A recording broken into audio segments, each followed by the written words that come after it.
Hello everyone. In the previous lecture, we have seen what is the Fourier integral representation. Okay, the thing that we started with the Fourier integral representation is we just wanted to represent a function which is not periodic on the whole of real line. And so from the Fourier series, we have moved on to the Fourier integrals. Okay. Today, let us introduce something called as Fourier transforms. Fourier transform is an integral transform which is similar to the Laplace transform, and it has wide applications in the field of medicine, also in the field of engineering, etc.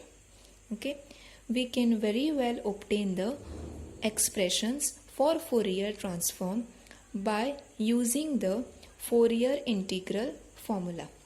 Let us see how to obtain the expressions for Fourier transform by using Fourier integral formula. In order to do that, let us first see what is the exponential representation of the Fourier integral formula. We are already familiar with the Fourier integral formula, which is given by f of x equal to 1 upon pi integral from 0 to infinity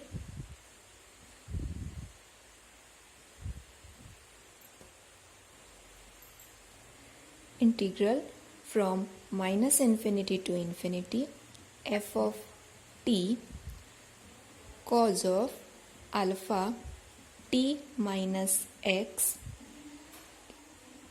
dt d alpha.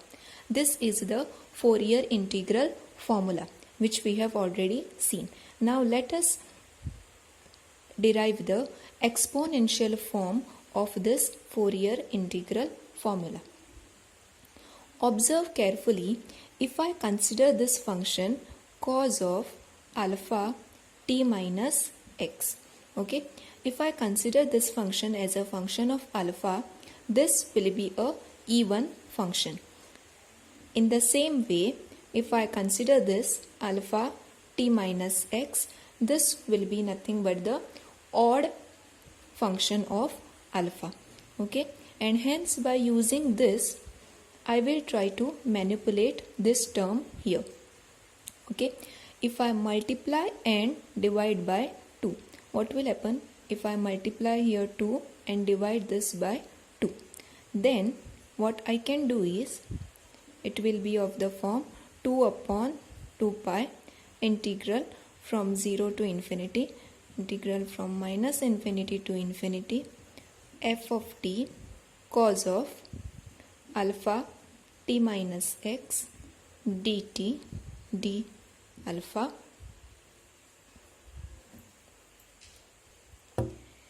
I can write this whole thing as, okay, this, if I take this 2 times integral from 0 to infinity, this term here d alpha, because this will be an even function, what I can do is I can take this 2 combined with this and it will be 1 upon 2 pi integral from minus infinity to infinity, integral from minus infinity to infinity f of t cos of alpha t minus x dt d alpha, okay, because this is an even function in terms of alpha.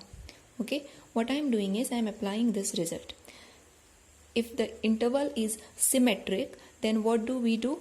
Suppose the interval is from minus c to c and inside we have the even function. Then how do we write it? We write it equal to 2 times integral from 0 to c. Okay, in this case we have this infinity. So 2 times integral from 0 to infinity, because this will be the even function in terms of alpha. Here with respect to alpha we are considering.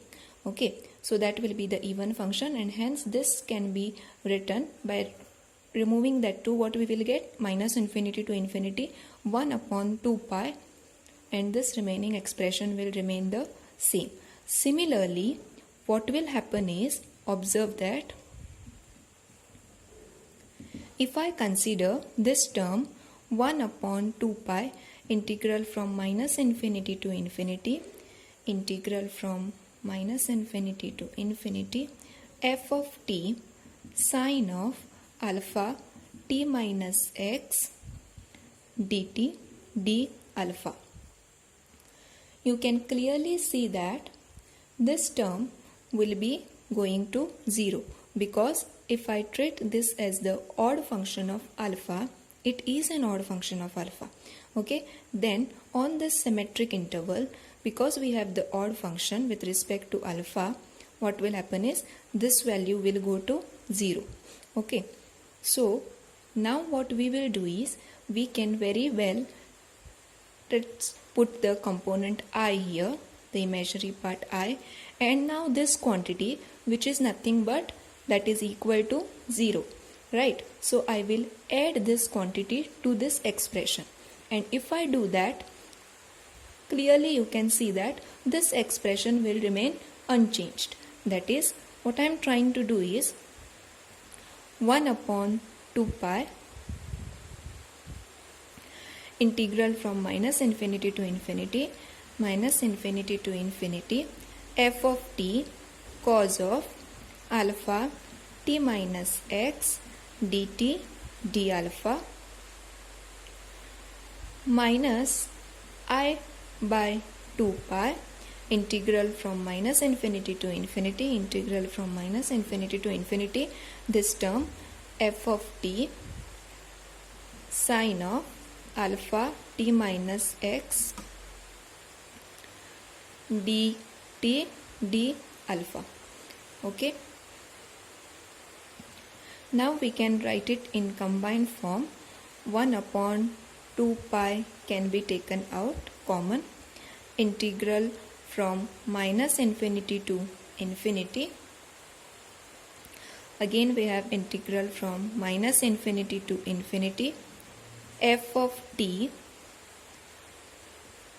what will remain is cos of alpha t minus x minus sine of alpha t minus x, I times sine of alpha t minus x.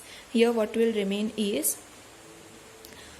cos of alpha t minus x minus I times sine of alpha t minus x. And what is this? In terms of exponential function, it will be nothing but e raised to minus I times that angle, which will be alpha into t minus x. Okay, so it will be this, it is dt d alpha. This will be the complex form of the Fourier integral formula. Okay, this will be the complex form of Fourier integral formula.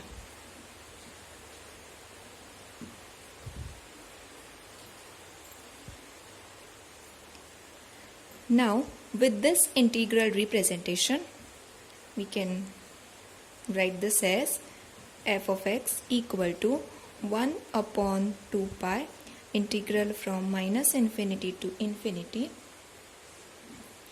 integral from minus infinity to infinity, f of t e raised to minus I alpha t dt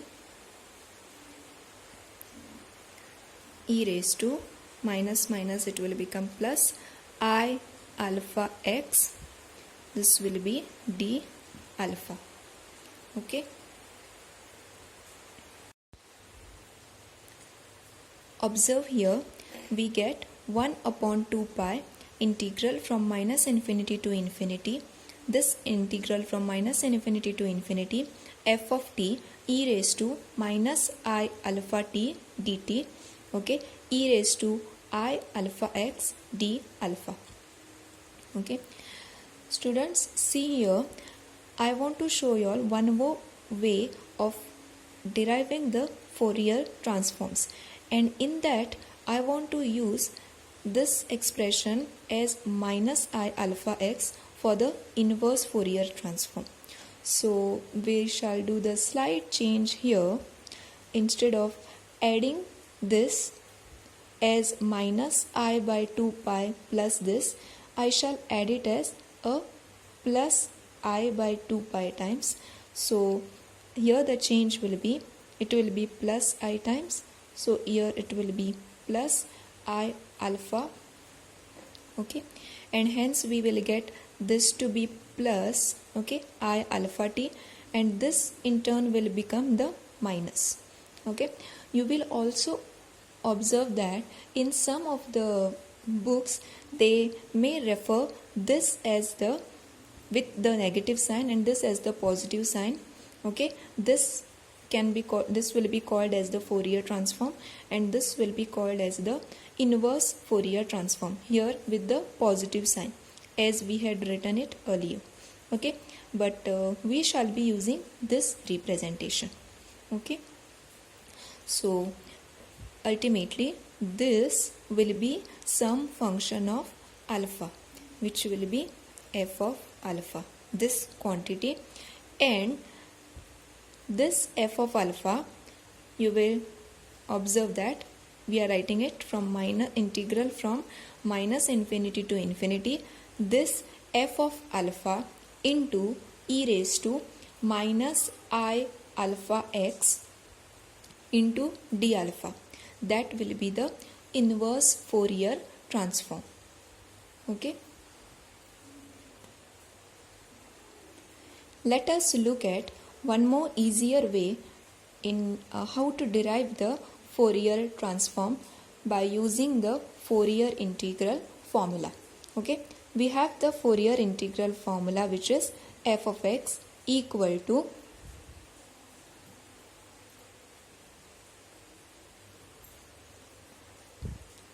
one upon pi integral from 0 to infinity, integral from minus infinity to infinity, f of t cos of alpha t minus x dt d alpha, okay. This is the representation that we have. Now if I write this in terms of complex exponential function, how I can write this cos in terms of complex exponential function? It will be 1 upon pi integral from 0 to infinity, from minus infinity to infinity, it will be f of t e raised to I times this angle, okay. So that will be alpha t minus x plus e raised to minus I times alpha t minus x divided by 2, I can write that 2 here, dt d alpha, okay. This will be nothing but 1 upon 2 pi integral from 0 to infinity, integral from minus infinity to infinity, f of t e raised to I alpha t minus x plus integral from 0 to infinity, integral minus infinity to infinity,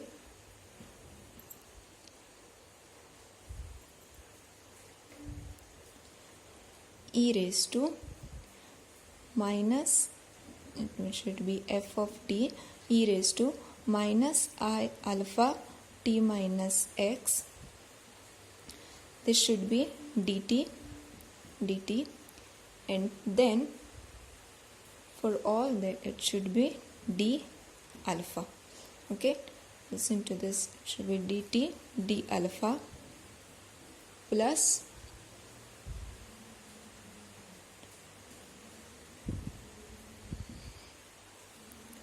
now consider this second integral, and in the second integral substitute alpha equal to minus alpha, then what will be the change? Alpha equal to minus alpha. Then clearly the change will be for this. This d alpha will become minus d alpha, and what we will get is minus integral. Instead of this, what we will get is 0 to minus infinity. Okay, integral from minus infinity to infinity f of t e raised to, we have put this as alpha is minus alpha, so that will be I times alpha t minus x. Okay, so that will be dt d alpha. I can very well use this negative sign and do the change here. It will be integral from 0 to minus infinity to 0, integral from minus infinity to infinity f of t e raised to I alpha t minus x dt d alpha. Okay. Now once I put this here, what will happen is this expression plus this expression. So what do you get? Integral from minus infinity to 0 and this plus 0 to infinity. So that will become 1 upon 2 pi integral from minus infinity to infinity, because it is minus infinity to 0 and 0 to infinity. And this will be minus infinity to infinity f of t e raised to I alpha t minus x dt d alpha. Okay, because this is the same thing integral here, I have combined the two integrals. Okay, first in this integral we substituted alpha equal to minus alpha, and then after doing the substitution you take this plus this. Okay, so minus infinity to 0, 0 to infinity, you get minus infinity to infinity f of t e raised to I alpha t minus x dt d alpha.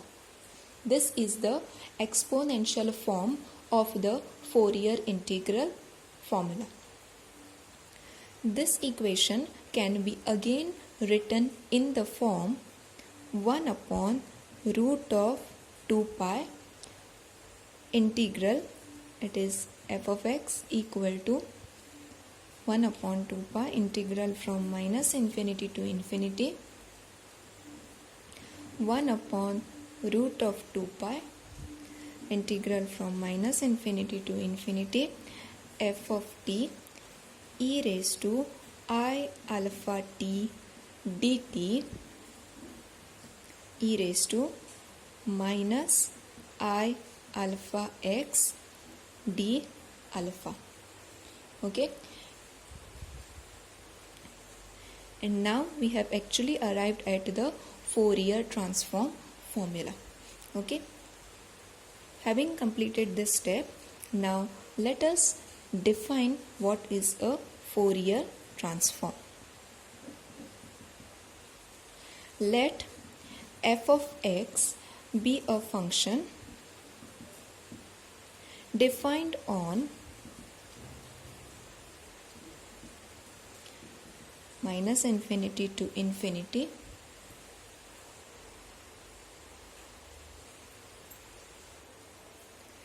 and is piecewise continuous, differentiable in each finite interval, and is absolutely integrable on this, that is minus infinity to infinity, on the whole of real line. Okay, then if f of alpha is equal to 1 upon root of 2 pi integral from minus infinity to infinity f of t e raised to I alpha t dt, okay, and f of x is equal to 1 upon root of 2 pi integral from minus infinity to infinity f of alpha e raised to minus I alpha x d alpha. Okay, this equation star, and let's name this as equation double star. Okay, so the expression star is called as the Fourier transform of f of x, and the expression double star is called as the inverse Fourier transform of f of alpha. Okay, this is the Fourier transform of the function f of x, and this is called as the inverse Fourier transform of f of alpha. Okay, so you can relate it here. This is the Fourier transform, and clearly from the expression it's clear it is integrated with respect to t. So whatever you get here will be a function of alpha, which is called as f of alpha. So that f of alpha into e raised to minus I alpha x d alpha, that gives you the inverse Fourier transform. This is also written in the other notation by using f of alpha is equal to, we use this notation for that, Fourier transform. This is the Fourier transform of the function f of x, f alpha, and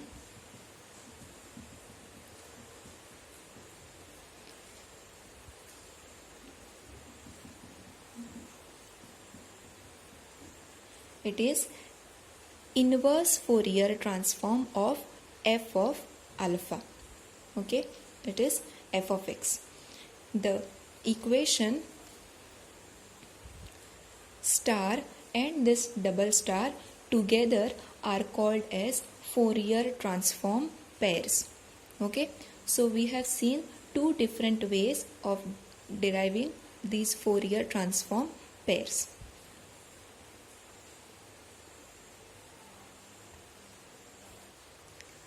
In some of the books, you may also find that this 1 upon root of 2 pi factor is not taken for the Fourier transform, but it is fully kept with the Fourier inverse transform.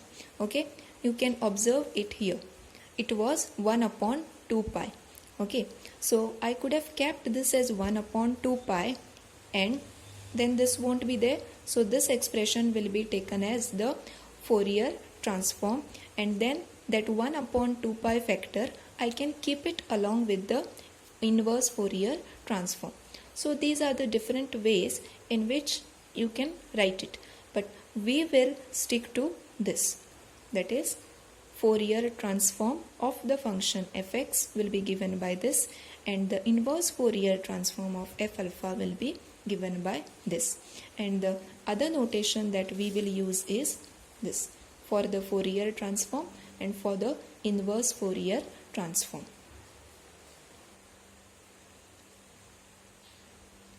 In the Fourier integral formula, we have also seen that if the function is an odd function, then it gives rise to the Fourier sine integral, and if the function is even function, then we can obtain the Fourier cosine integral.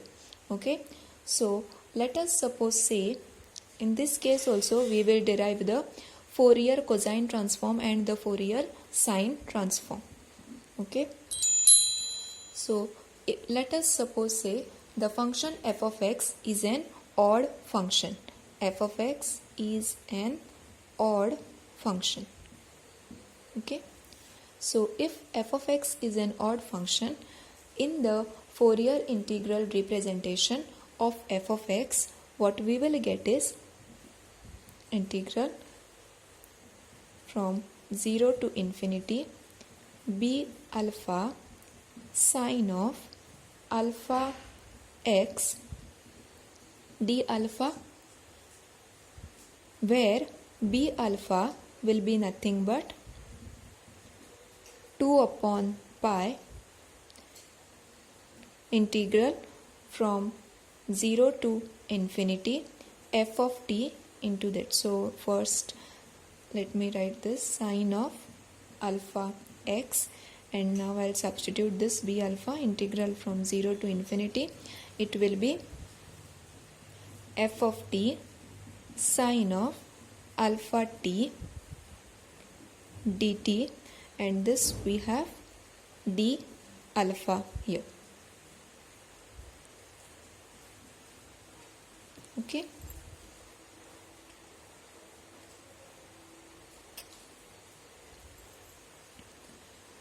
So from here what we can do is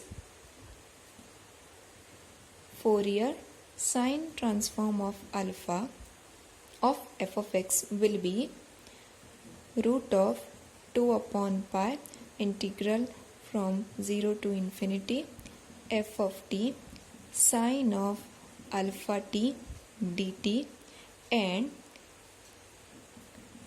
f of x root of 2 upon pi integral from 0 to infinity Fourier sine transform in terms of alpha into sine of alpha x d alpha. Okay, this will be represented as Fourier sine inverse of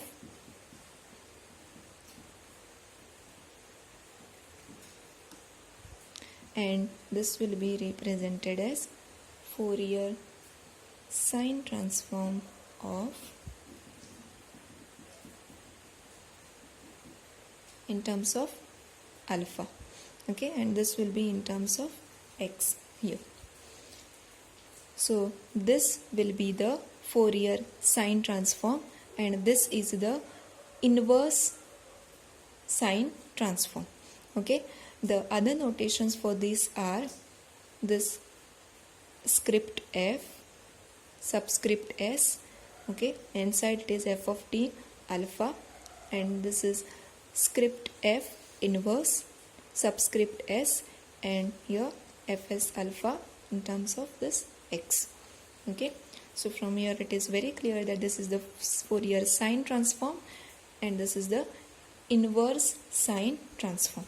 Similarly, if the function f of x is an odd even function, the Fourier integral formula will get reduced to f of x equal to integral from 0 to infinity a alpha cos of alpha x d alpha, where a alpha will be 2 upon pi integral from 0 to infinity f of t cos of alpha t dt.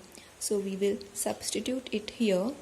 What we will get is 2 upon pi integral from 0 to infinity cos of alpha x. I will keep it as it is. This will be f of t cos of alpha t dt d alpha. Okay, so Fourier cosine transform alpha will be root of 2 upon pi integral from 0 to infinity f of t cos of alpha t dt.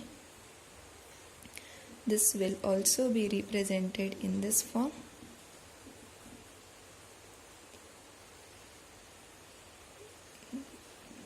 This should be f of t in terms of alpha, and Fourier inverse cosine transform will be 2 upon root of 2 upon pi integral from 0 to infinity Fourier cosine transform cos of alpha x d alpha. Okay, and this will be inverse Fourier cosine transform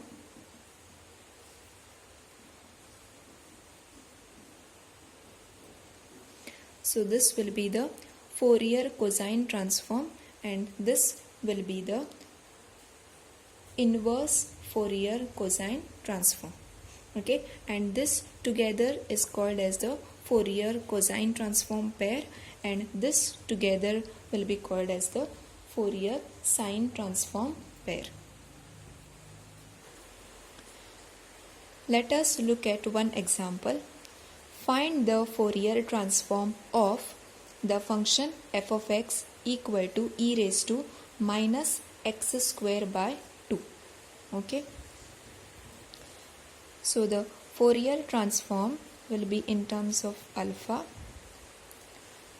So that is given as f of t alpha, which is 1 upon root of 2 pi integral from minus infinity to infinity f of t e raised to I alpha t dt. Okay, so that will be equal to 1 upon root of 2 pi integral from minus infinity to infinity e raised to minus t square by 2 e raised to I alpha t dt. Okay, here there is a slight manipulation involved to evaluate this integral. Okay, so e raised to minus t square by 2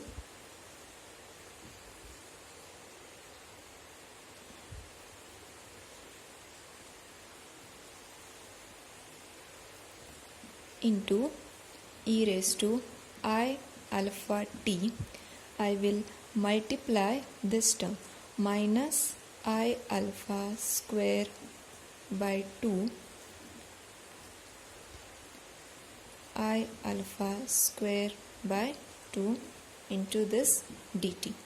Okay, so now this can be written as 1 upon root of 2 pi integral from minus infinity to infinity e raised to, I can keep this term separate as it is. So what will this become? I alpha the whole square by 2 e raised to, we want to combine it with this as a square plus b square formula. Okay, so here what we can do is take this minus sign common out, then it will be t minus I alpha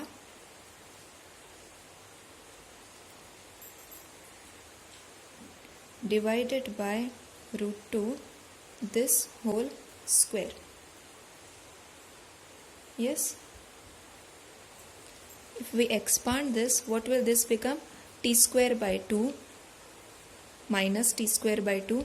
This will be I alpha whole square by 2 into this minus sign, its term here, and this will be minus 2 times I alpha t divided by 2. 2 will get cancelled and we will get this.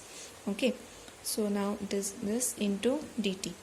So after expanding this, what do I get?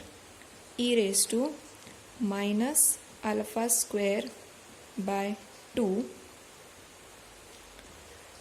divided by root of 2 pi integral from minus infinity to infinity. This will be e raised to minus t minus I alpha by root 2 the whole square into dt. Okay, now to evaluate this integral, let us put t minus I alpha by root 2 as equal to some s. Okay, so what will I get here? E raised to minus alpha square by 2 to integral from minus infinity to infinity e raised to minus, this will become some s square, and here it will be dt will be equal to root 2 times ds. Okay, so it will be root 2 times ds, root 2 will get cancelled. We will be left with e raised to minus alpha square by 2 divided by root of pi integral. You can see with the change of integral, what will be the change of integral? As this t goes to minus infinity, s will go to minus infinity, and as t goes to plus infinity, this s will also go to plus infinity, and e raised to minus s square ds. Okay.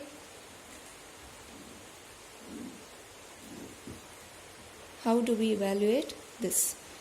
If you consider this integral from minus infinity to infinity, e raised to minus s square ds, it's an even function, and therefore I can write it as 2 times integral from 0 to infinity e raised to minus s square ds. Let s square be equal to some t. So s will be equal to t raised to half, ds will be half dt, t raised to minus half into dt. Yes, half minus 1 minus 2 dt. So what will this give us? This will be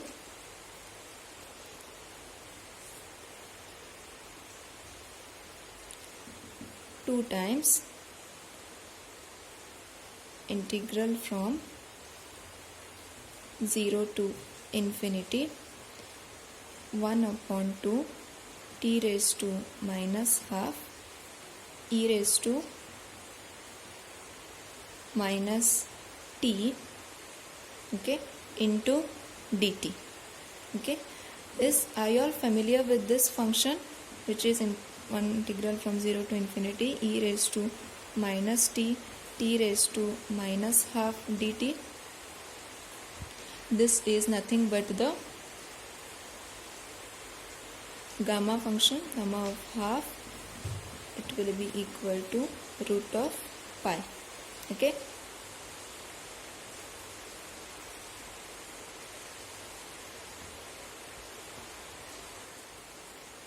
And therefore the value of this integral will be this root of pi. So if I substitute it here, what will get? Root of pi will get cancelled, and we will be left with e raised to alpha square minus alpha square by 2.